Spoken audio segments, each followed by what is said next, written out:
les nuits de France Culture.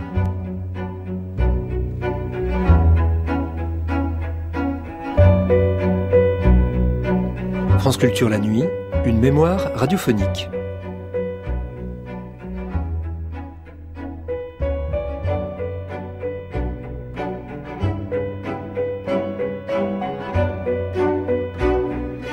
Poésie ininterrompue, Robert Pinget en 1975. Robert Pinget, né à Genève en 1919, mort en 1997.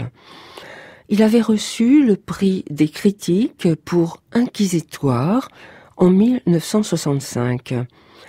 Dans le récit Monsieur Songe, en 1982, il a inventé un faux double qui tient des carnets intimes. Il avait quitté la Suisse en 1945 pour Paris. Il a alors écrit Entre Fantoine et Agatha, et puis Maheu en 1951, des romans qui s'inventent eux-mêmes. Chez Robert Pinget, c'est le langage qui prime. Tous les mots, dit-il, ont une vie indépendante de notre raison. Jouer avec eux nous révèle un monde étranger qui est pourtant le nôtre.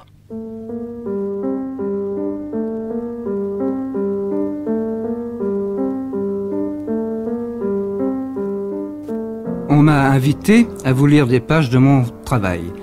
Après l'hommage que j'ai rendu ces jours-ci au poète de mon choix, cette lecture pourrait paraître prétentieuse. N'y voyez que le désir de tout écrivain d'être mieux connu. J'ai écrit des romans et des pièces de théâtre. Ce qui m'intéresse en écrivant, c'est de trouver un ton, si possible continu, mais différent d'un livre à l'autre. J'explique cette recherche par une sorte de hantise, des voix différentes qu'enregistre notre oreille. Qu'est-ce qui est véritablement nôtre? Qu'est-ce qui vient d'autrui dans notre parole? On n'en connaît donc jamais l'authenticité. Tout peut être dit provenant de l'extérieur, c'est-à-dire du langage entendu et appris, et de celui des livres. Mais cela n'explique pas le ton particulier de chacun de nous.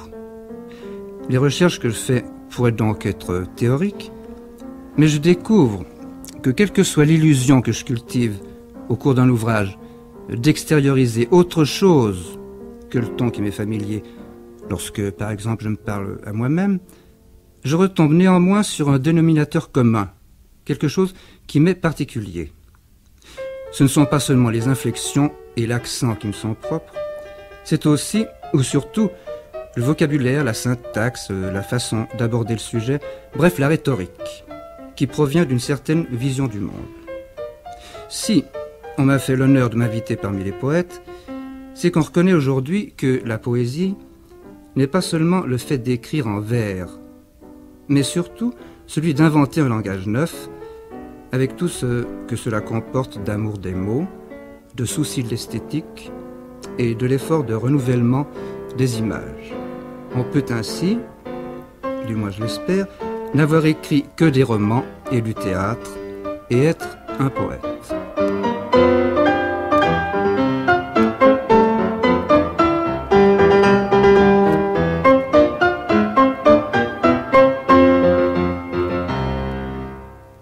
Robert Pinget, vous avez publié aux éditions de Minuit une bonne quinzaine de livres jusqu'à maintenant.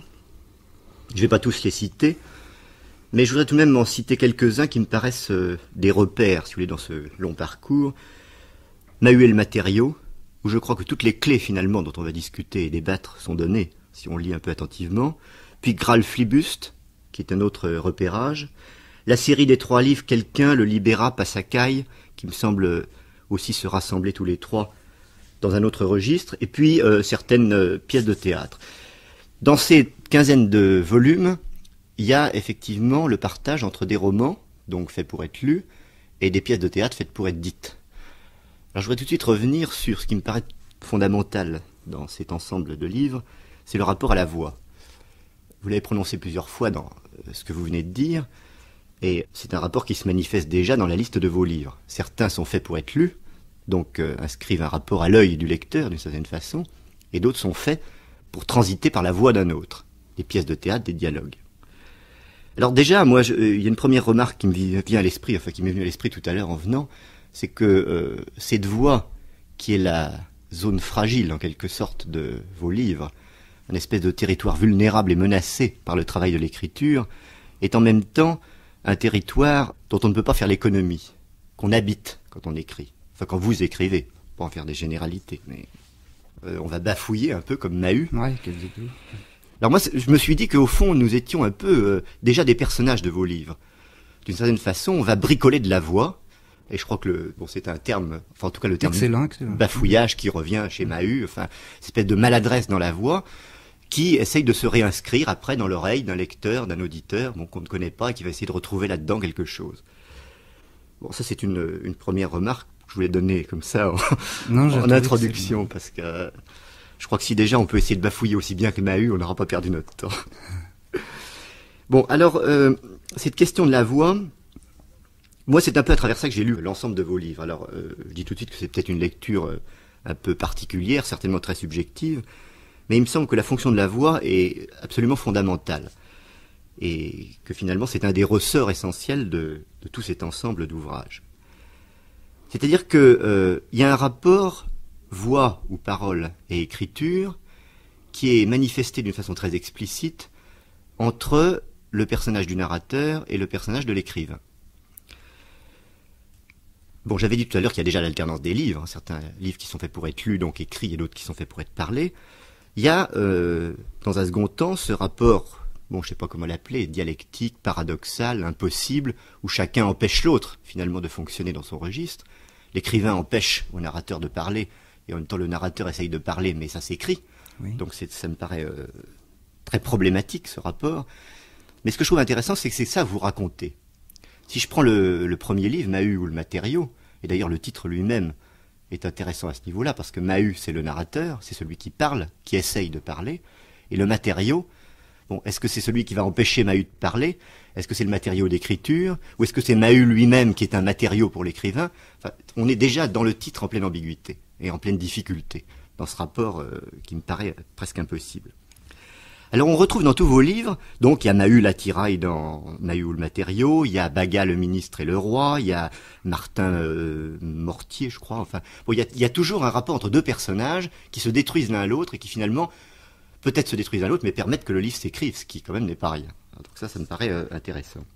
Alors je vais m'attarder un peu sur Mahut parce que je crois que toutes les données sont posées déjà à ce moment-là. D'accord. Mahut dit à certains moments, je trouve que beaucoup de gens savent raconter. Hypothèse optimiste, on sait raconter. Bon. Écrire, ça gâte. La voix n'y est plus. Ou encore, cette question de parler, c'est ça qui ne va pas. Donc on s'aperçoit tout de suite que ce narrateur Mahut, qui est confronté à la parole, est en même temps confronté à une espèce d'impossibilité de parler du fait que ça va s'écrire. Et je voudrais faire une toute petite lecture très rapide pour illustrer ça, et puis tout de suite vous donner la parole pour savoir si vous êtes d'accord avec tout ce que je raconte là, oui. Et avec ce type de lecture. C'est tout à fait au début de Mahut ou le matériau. Donc, cette histoire, c'est Mahut qui parle, je la raconte. Mais il y a aussi l'attirail. Il écrit des romans. Il me dit parfois comment il fait. Ça me complique beaucoup. Il peut bien m'expliquer ses personnages, mais moi, je suis peut-être l'un d'eux quand j'y pense. Dans ma tête, c'est la pagaille. Il ne faut pas trop réfléchir. Sur le moment, on perd le fil. Ensuite, on voit que je me débat avec le diable. Donc là, je crois qu'il y a déjà posé ce rapport. L'attirail, c'est en même temps l'attirail à l'apostrophe, c'est-à-dire tout cet attirail de l'écriture, qui va essayer de reprendre la parole du narrateur Mahut dans un rapport extrêmement complexe. Alors moi, j'aimerais bien vous demander de réagir peut-être un peu par rapport à ça. Est-ce que c'est une lecture tout à fait en dehors de votre problématique ou est-ce que ça vous paraît correspondre à Non, ça me paraît correspondre tout à fait à la recherche que j'ai faite. Vous dites que mes livres sont proposés à la lecture, c'est-à-dire à l'œil du lecteur. Bien sûr que la lecture se fait avec les yeux. Mais je voudrais dire que si c'était possible, enfin, le lecteur puisse oublier que c'est écrit pour ses yeux, mais que c'est écrit pour son oreille, de sorte que il lirait de temps en temps des passages à haute voix. Je crois que le texte y gagnerait beaucoup et la compréhension du lecteur, effectivement. D'autant plus que au cours de mes différents ouvrages, eh bien, j'ai essayé de sortir de cette voix qui serait la mienne des tons différents. De sorte que pour les comparer, je pense qu'il serait bon, comme on récite des poèmes ou comme on fait du théâtre, c'est pour ça que j'ai fait du théâtre, de pouvoir les dire à haute voix. Ce que vous venez de dire me confirme dans ce que je disais tout à l'heure, si je puis dire, puisque même des livres qui s'appellent romans entre guillemets, c'est-à-dire qui pourraient être faits pour être lus, vous venez de dire que vous souhaiteriez qu'ils soient aussi parlés. Donc je crois que dans tout ce que vous écrivez, et finalement c'est peut-être un peu naïf ou un peu inutile de faire un partage entre pièces de théâtre d'un côté et romans de l'autre, la voix reste pour vous fondamentale dans tout ce que vous écrivez. Ça, je crois que c'est un élément capital. À partir d'un passage de quelqu'un que je vais vous demander de lire, et à partir de là, on pourra peut-être voir qu'il y a d'autres repérages possibles aussi. Très bien, alors c'est un passage de quelqu'un. Dans le fond, plus je raconte notre vie, plus je trouve inutile de dire exactement ce qui se passe, exactement ce que les pensionnaires disent, de me torturer pour le dire exactement. C'est tellement plat, tellement comme tout le monde. Alors boucler tout de suite mon exposé? Non. J'ai mis un peu d'espoir dans les remarques personnelles. Je compte un peu dessus. Même beaucoup. Je n'en ai pas assez fait dans mes autres vies. C'est peut-être une des raisons du four. L'idée m'est venue en travaillant ma botanique. Depuis longtemps, sans me l'avouer vraiment, j'avais envie de ça, d'un exposé rempli de remarques personnelles. Parce qu'on dit, j'ai entendu dire, que plus on était personnel, plus on était universel. Et ça m'encourageait. Ça encourageait mon inconscient. Pas moi à ce moment. Je n'aurais pas osé me laisser encourager à nourrir ce projet. Mais maintenant que j'y suis, que l'inconscient est resté en carafe, j'avoue que même si je compte sur mon personnel, j'ai quand même la chiasse. Si l'universel c'est ça, merde alors. Tout en me disant aussi qu'on dit que j'ai entendu dire que, en effet, l'universel, ça n'a rien de sensationnel, c'est du vécu. Mais j'aimerais mieux avoir mal entendu et que l'universel le soit un peu moins, quitte à relouper mon exposé. Pour moi, j'entends, pour ma satisfaction personnelle. Pas satisfaction, mais je ne sais pas quoi. J'aimerais mieux. Et je ne peux pas complètement me clore le bec quand j'y pense, puisque je ne suis pas contre l'espoir. Bref, on me comprend. Alors il y a là, si je vous avais demandé de lire ce passage, c'est parce que ce rapport qu'il indiquait là entre personnel et universel me paraît nous renvoyer encore une fois au personnel qui serait du côté de la voix. Finalement, on a une voix qui est la sienne, et au début vous disiez... Je ne sais plus si c'est ma voix, celle des autres, comment ma voix joue dans celle des autres, etc. Et puis cet universel qui serait peut-être plutôt, lui, du côté de l'écriture, c'est-à-dire qu'à partir du moment où le langage est écrit, il est supposé pouvoir être lu, enfin il rentre dans la langue qui appartient à tout le monde. Donc je crois qu'on retrouve ce même partage. Et bon, il y a d'autres choses, alors que je relève rapidement au passage. Un renvoi à l'inconscient comme quelque chose qui ne vous concerne pas dans la mesure où vous ne pouvez pas le prendre en charge, et que c'est précisément dans cette mesure-là qu'il va fonctionner. Il me semble que ça c'est important parce que tout ce qu'on va retrouver dans la logique de l'ensemble de l'œuvre, moi, il me semble très évidemment accroché à des mécanismes inconscients, mais qui ne fonctionnent bien que dans la mesure où vous n'allez pas les expliquer. Oui, ils sont inconscients. Ils sont inconscients. Bon. Et puis il y a ce rapport à la chiasse, et ça on va y revenir tout à l'heure parce que ça me paraît aussi un des éléments importants. Et enfin, on ne peut pas complètement me clore le bec. C'est-à-dire toujours ce narrateur qui ne supporte pas qu'on la lui coupe, la parole. Mais sa parole, c'est son seul sexe pour le narrateur. C'est par la parole qu'il existe. Très bien, oui. Donc il y a toujours une espèce d'inquiétude que l'écrivain, lui, qui va poser les choses sur la page, lui coupe cette parole qui lui est nécessaire pour exister. Alors, à partir de là, moi, je me disais que ce rapport narrateur-écrivain nous renvoie en même temps à un rapport au corps, pour utiliser un langage peut-être un peu pédant, mais enfin, un rapport à l'oralité d'un côté et à l'analité de l'autre, et ça c'est très explicite dans bon nombre de vos livres. L'oralité qui est à la fois la parole, mais qui est bien souvent la vomissure, le vomi, le dégueulis, enfin bon, c'est écrit noir sur blanc. Et puis de l'autre côté, l'analité, qui finalement, bon, on sait très bien que c'est au stade anal qu'on fait l'apprentissage d'une production. C'est-à-dire quelque chose qui sort du corps, qui est visible, qui est un objet de production. Un livre, c'est ça. C'est un objet de production.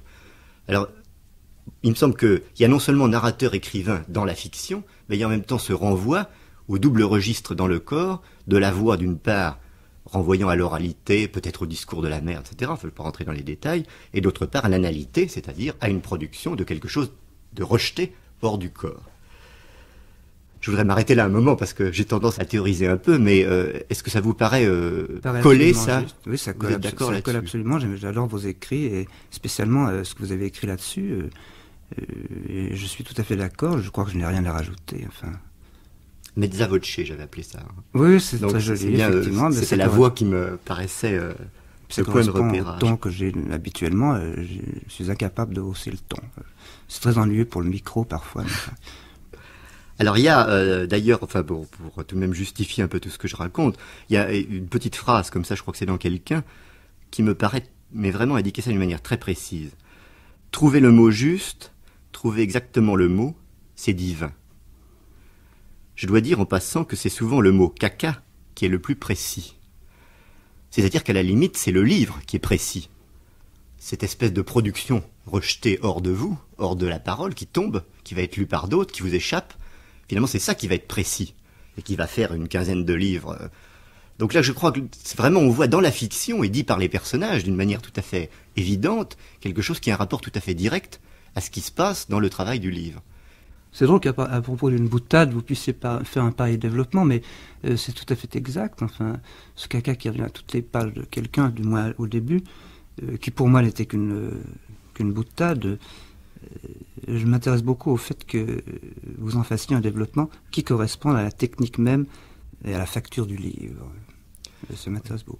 Ce qui prouve que les boutades, et on peut partir du bafouillage de Mahut, que finalement c'est pas n'importe quoi, hein, et que ça s'articule d'une façon parfaitement cohérente. Mais pour changer un peu de registre, je voudrais peut-être aborder un autre aspect, moi qui m'a beaucoup frappé, que j'appellerais un certain matérialisme. Alors il faut peut-être que je m'explique là-dessus.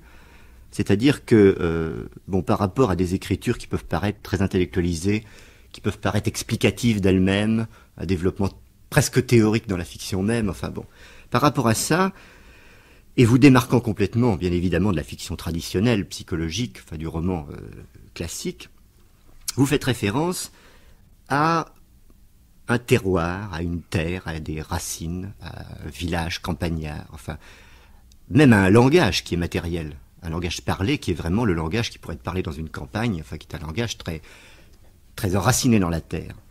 Et il m'était venu un rapport, enfin qui est peut-être discutable, enfin et vous pourrez en discuter, mais moi j'avais trouvé un rapport entre ce que fait Claudelier et ce que vous faites vous. C'est-à-dire que d'une certaine manière, le démarquage du roman traditionnel, Claudelier le fait par rapport à la science-fiction, mais en faisant une science-fiction ironique.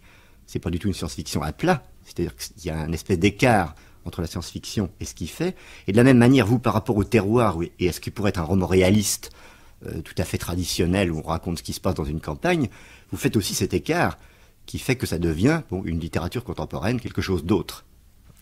Et d'ailleurs, ça me paraît inscrit dès le départ dans le titre du premier livre, Entre Frontoine et Agatha, qui détermine le territoire de ce que vous allez écrire. Alors moi, j'aimerais bien que vous me parliez un peu de ça, de ce rapport à la terre, enfin... Oui, vous comprenez, c'est en même temps extrêmement compliqué, mais extrêmement simple aussi. Une espèce de... Enfin, c'est l'amour de la terre, l'amour de la campagne, plus que l'amour des villes que je n'aime pas, sauf les petites villes de province où on entend mieux ce que disent les gens, et ça m'a toujours passionné. Enfin, je reste complètement pantois sur une phrase entendue dans la rue, enfin, une certaine intonation, un certain vocabulaire. Vous savez que j'habite la Touraine de temps en temps. Le langage est particulièrement savoureux et juste.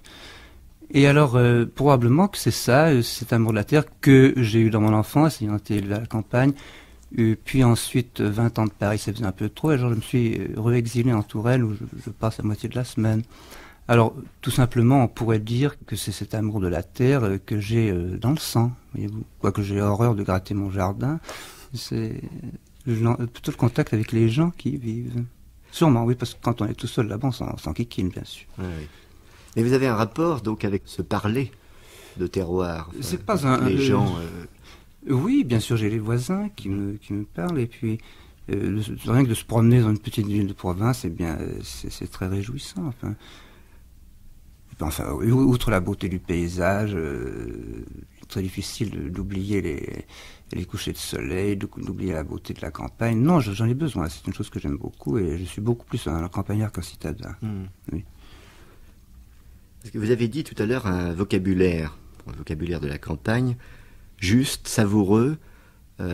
J'étais en train de penser en même temps que c'est comme si ce rapport à la terre transitait nécessairement par la langue. Enfin, vous êtes aussi écrivain et finalement, ce rapport au terroir transite par la langue, par le parler, par... Oui. Je ne sais pas si j'exagère. Non, vous n'exagérez pas. Je ne prends jamais de notes pour mon boulot, mais malheureusement, ou bien heureusement, effectivement, ça transite par le langage et immédiatement, j'ai envie de le réutiliser. Tout ça, c'est peut-être pas très simple, mais enfin, ça me rend grand service. Mais je ne note jamais, alors ça, j'ai horreur de ça. Enfin, j'enregistre beaucoup. Oui, c'est toujours le rapport à la parole. Oui, c'est ça. Il ne faut pas la tuer tout de suite. Ah non. Mais c'est un peu ça, finalement, le matériau de Mahut, alors. C'était la parole qu'il n'arrive pas à écrire, ou que l'attirail n'arrive pas à écrire, mais qui est vivante, elle, alors que l'écrit ne l'est plus. On fait mourir la parole sitôt qu'on l'écrit. Oui, et en même temps, c'est pas vrai dans vos livres, parce que tout le livre s'articule justement dans cette mort de la parole, mais de ce fait-là, elle ne meurt pas. Oui, tant mieux. Je crois que le fait qu'elle vive cette espèce d'échéance et de danger, de vulnérabilité d'être écrite, sans arrêt, elle se remet en question. D'ailleurs, c'est très sensible dans le Libéra, où il y a tout le temps des « ou bien que Enfin, on sent que la parole est tout le temps renvoyée à elle-même, dans ses hésitations, dans ses incertitudes, et vous ne cherchez jamais à l'enfermer dans un livre bien léché, bien fini.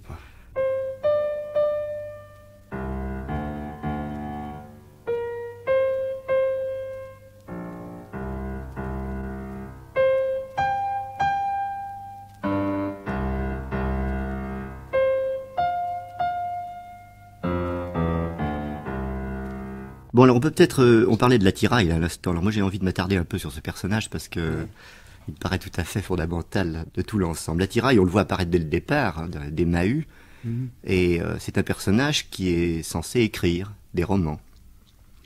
Et qui s'appelle l'attirail, j'imagine que c'est pas pour rien. Qui trimballe cet attirail justement de l'écrit. Donc dans Mahut, il écrit un livre qui s'appelle, ou qui parle de, je sais plus très bien, Les chercheurs de poux. Il fait référence dans son livre au nom d'une femme qui s'appelle la l'orpailleur, qu'on va retrouver dans quelqu'un comme un de vos personnages à vous. Donc il y a des rapports entre ce l'attirail et vous-même. Et dont on dit très clairement, dont vous dites très clairement des Mahut, que l'orpailleur non plus n'est pas un nom au hasard, que ça fait penser aux chercheurs d'or. Bon, à un moment donné, Mahut dit tes chercheurs, tu veux leur faire trouver quelque chose, oui ou non? Donc ce l'attirail qui est écrit, et qui est peut-être vous plus tard écrivant tous les livres, qu'est-ce qu'il cherche? Je dois vous dire très franchement que je ne me souviens plus du tout, mais je me souviens plus ce qu'il cherchait. Il devait chercher une certaine vérité qui se trouvait être à la mode dans le village à cet instant, mais je me souviens plus de l'intrigue, elle est d'une complication terrible, et là vous me prenez de court, je sais plus. Oui, mais peu importe, enfin je crois que de toute façon dans tous les livres, il y a quelque part un l'attirail qui cherche quelque chose, dans tous vos livres. C'est plutôt à ça que je voulais faire référence, moins qu'à l'intrigue spécifique de chaque livre. Il y a toujours un chercheur d'or. Dans Passaca, il y a un alchimiste. Bon, un alchimiste, on sait bien que ça cherche l'or aussi, ça cherche à faire de l'or. Donc il y a une espèce de dynamique dans les livres de la recherche de quelque chose, bon, peut-être d'impossible, mais peut-être finalement qui est la recherche du livre lui-même. Oui, ça c'est très bon, j'aime beaucoup cette façon. Vous avez de leur parler tout le temps de la composition du livre, parce que c'est un objectif que j'ai depuis le début. Il y a aussi bien sûr la recherche d'une certaine vérité qui se trouve être ma propre vérité. On n'ose plus parler de psychologie, mais je m'y intéresse beaucoup en réalité, tout en n'en parlant pas. Il y a une certaine vérité qui est ma vérité profonde et que chacun de ces narrateurs essaye de découvrir, puisque je suis incapable de découvrir moi-même. Mais le fait de rechercher le livre, ce faisant, et la vérité du livre, devant être une chose terminée, surtout pas réussie, mais terminée, alors ça, oui, ça m'intéresse beaucoup, et vous l'avez très bien souligné dans vos écrits à mon propos, et ça, j'en suis très content. Oui, mais alors en même temps, vous venez de dire la vérité des narrateurs, et effectivement, enfin moi ça me fait penser à certains livres où il y a énormément de personnages, où on ne sait plus très bien qui raconte quoi, et on a l'impression, enfin vous disiez que la psychologie, enfin, ne vous est pas du tout étrangère, mais je dirais qu'en même temps, c'est une psychologie qui ne fonctionne pas du tout sur le registre, sur une espèce de fiction qu'on a vu, enfin, dans tout le roman traditionnel, où il est entendu que des gens qui parlent entre eux se comprennent, et c'est une chose entendue une fois pour toutes qu'on ne met pas en question.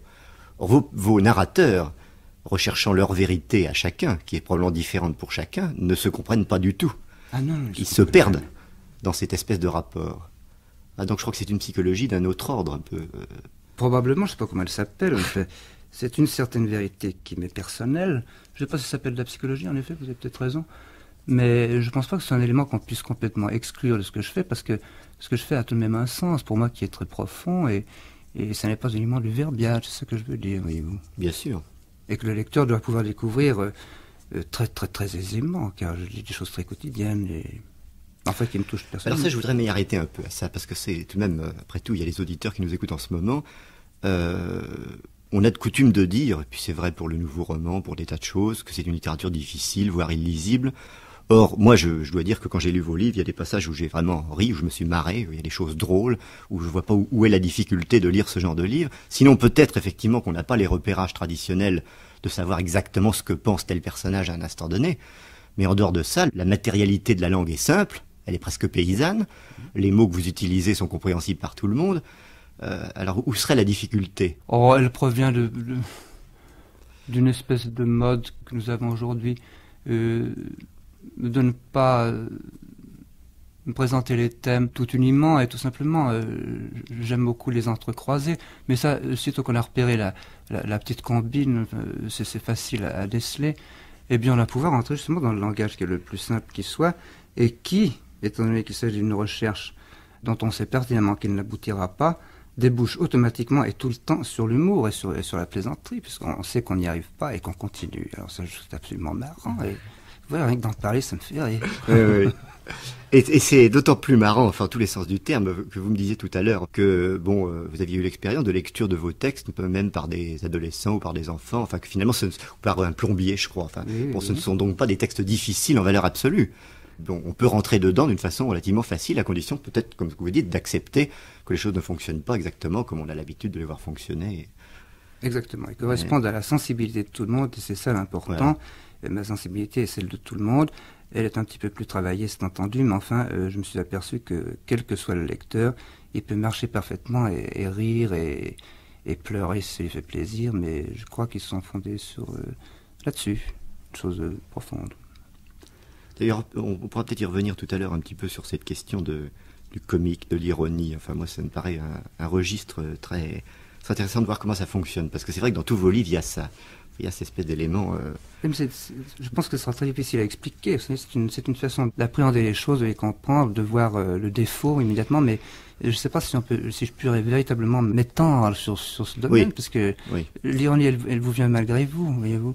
Évidemment, si j'étais critique, je pourrais savoir pourquoi et comment, mais en définitive, est-ce que c'est bien intéressant ? Il vaut mieux en jouir sur le moment, et puis c'est bon, quoi. Je pique le mot au passage, il vaut mieux en jouir sur le moment. Et peut-être que moi, dans tout ce que je raconte, j'ai tendance à théoriser un peu trop. Vous avez raison. Je crois qu'effectivement, il y a une chose qu'on oublie quand même, d'une manière générale, c'est que la lecture, comme l'écriture, c'est tout de même fait pour faire plaisir quelque part. Et que c'est pas fait uniquement pour se torturer l'esprit et pour bien sûr. Et ça, que je crois que dans vos livres, c'est quand même particulièrement sensible, cette référence constante à un langage très populaire, donc drôle, forcément. La langue enracinée, elle est drôle à certains moments. Moi, je voulais revenir un peu sur ce dispositif d'écriture, qui fonctionne un peu comme un alambic pour moi. J'ai l'impression que c'est comme si vous aviez pris des fruits. Enfin, bon, un alambic, on prend des fruits, on fait de l'alcool avec, et clandestinement, en plus, ce qui n'est pas inintéressant. Difficile maintenant. Bon, enfin, bon marc de Bourgogne, c'est pas mal finalement, au bout du compte. Enfin, votre machine d'écriture, si je puis dire, fonctionne un peu comme ça. C'est-à-dire que ça part d'un matériel très enraciné dans le terroir, ce que je disais. Bon, ce sont des fruits du terroir, des fruits de langue, mais enfin, bon, ce sont des fruits du terroir. Et qui sont pris dans une espèce de machine qui va distiller un certain langage de manière à faire un livre, mais sans perdre l'origine du fruit. Un marc de Bourgogne, on sait de quel fruit ça vient. Oui. Ça va pas être un alcool comme ça, à différencier. Oui, d'accord.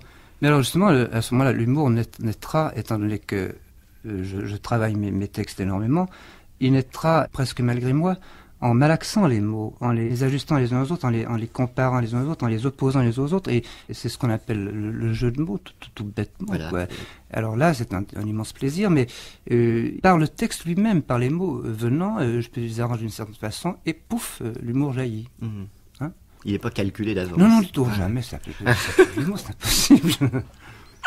Ah oui. D'ailleurs, vous avez dit malaxer, ben, c'est bien ce qu'on fait aussi dans les alambics. On malaxe. Oui, c'est pour ça que cette j'aime espèce bien, de malaxage donne tout d'un coup quelque chose, bon, qui est finalement... C'est pour ça que j'aime bien l'image de l'alambic, elle est juste. Alors, bon, pour en terminer sur cet alambic, moi je voudrais tout de même rappeler peut-être les quelques éléments que j'ai lus, hein, que j'ai essayé de voir fonctionner dans tout ça. C'est d'une part ces chercheurs d'or dont je parlais, c'est-à-dire que ça peut être l'alchimiste, ça peut être ça peut être l'attirail, ça peut être les chercheurs de poux, mais il y a toujours une espèce de recherche de quelque chose. Il y a aussi un indicatif, qui est peut-être discret, mais qui est indiqué dans Graal Flibuste, le mot Graal, tout d'un coup, qui est utilisé dans une fiction qui n'a rien à voir, finalement, si on la lit naïvement, avec la quête du Graal. Et pourtant, le mot est là. C'est volontaire, c'est... Oui, certainement. C'est le type même de la quête, de la recherche. Donc c'est ça, vous faites une référence explicite là, dans un langage actuel, contemporain, etc., une référence à l'origine du roman aussi, du roman de la quête, c'est-à-dire que tout écrivant cherche quelque chose, il cherche au moins son livre, oui, c'est ça. Qu'il ne trouve qu'à la fin, finalement. Oui, s'il la trouve. S'il le trouve. Oui. Ouais. Oui, mais enfin, effectivement, lorsque j'ai trouvé le mot de Graal Flibuste, il correspondait déjà à tout ce que j'allais écrire par la suite. C'est curieux, on se rend compte après coup aussi du choix des mots que l'on fait, vous le savez vous-même étant un très bon écrivain, et on s'aperçoit tout d'un coup, après coup, qu'on avait raison. Bien sûr qu'on se trouve avoir tort assez souvent aussi, mais enfin, pour les choses importantes, il y a une espèce de prémonition, de choses très bizarres, qui est désarçonnante, bien souvent. Ça, moi, c'est une des choses qui m'a frappé, c'est que dans Mahut ou le matériau, qui est un de tes tout premiers livres, finalement, toutes les cartes sont données, si on veut bien le lire attentivement. Oui. Et ensuite, tout est déployé, repris sur certains secteurs, mais vraiment, tous les éléments, tout ce qu'on vient d'indiquer, narrateur, écrivain et tout ça, c'est déjà donné dans Mahut. Oui. C'est très réconfortant par la suite, parce que on s'aperçoit en définitive, qu'on a eu la chance d'être resté soi-même, en dépit des influences, en dépit des modes, en dépit de tout ça. On relit le premier bouquin, puis on s'aperçoit qu'il y avait tout dedans, et innocemment, on avait tout dit. Il y a une cohérence. Oui, alors ça me fait très plaisir. Que vous l'ayez souligné vous-même, vous voyez. Ouais.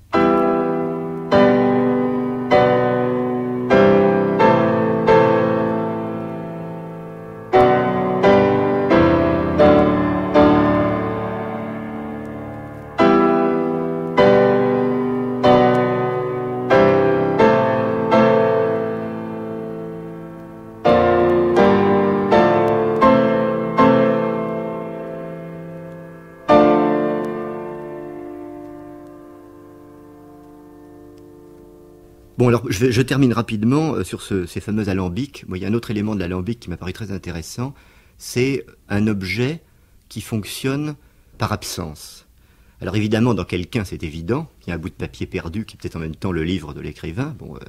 Mais je crois qu'on le retrouve dans tous les enfants morts du Libéra, dont on ne sait jamais le nom de l'enfant ni le nom de l'assassin.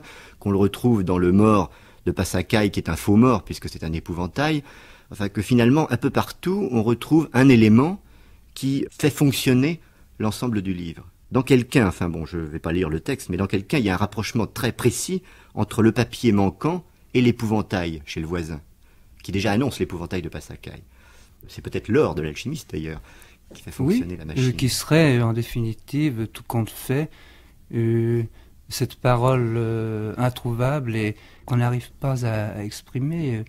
Et dans mes livres sont une espèce de tâtonnement à cette recherche, C'est probablement ça, cet or, pour finir en définitive, le verbe, avec un grand V. Oui, alors d'ailleurs, on pourrait peut-être en terminer là-dessus. Moi, il me semble que le paradoxe que vous exigez de vos lecteurs, et à juste titre, parce que ça vaut la peine, je suis payé pour le savoir, si j'ose dire, ayant lu vos livres, c'est que vous demandez à vos lecteurs de lire une parole. Et que ça, ils ne sont pas du tout habitués. Oui. On lit des textes dans notre culture. On nous a appris à l'école à lire des textes. Oui. Or vous demandez qu'on lise une parole, c'est-à-dire quelque chose de vivant, de mobile, d'ironique, qui ne se maîtrise pas, qui se contredit constamment, etc. Oui, mais ça viendra tout ça. Et le fait qu'on m'a invité parmi les poètes signifie bien que, en définitive, on a compris cette chose. Hein. Et le fait surtout que j'écris en même temps du théâtre, qui est la parole dans la bouche de chacun des personnages et qui disent je chaque fois. Hein. Oui, et cette émission qui est une émission de poète, comme vous dites, dans le langage courant, on parle de la parole du poète. On ne parle pas encore de la parole du romancier parce qu'on a distingué des genres d'une façon un peu arbitraire. Mais je crois que justement, ce qui est intéressant dans vos livres, c'est que ça nous renvoie irrémédiablement, ou alors on ne les lit pas, à une parole. Donc l'émission est justifiée. Voilà.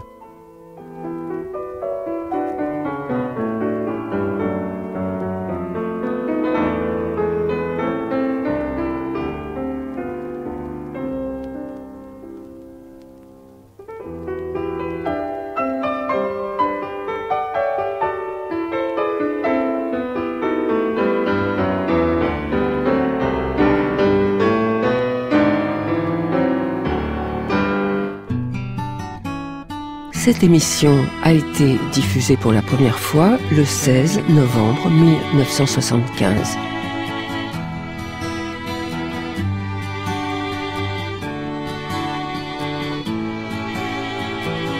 There sits a man that cries, he will not look, he will not look.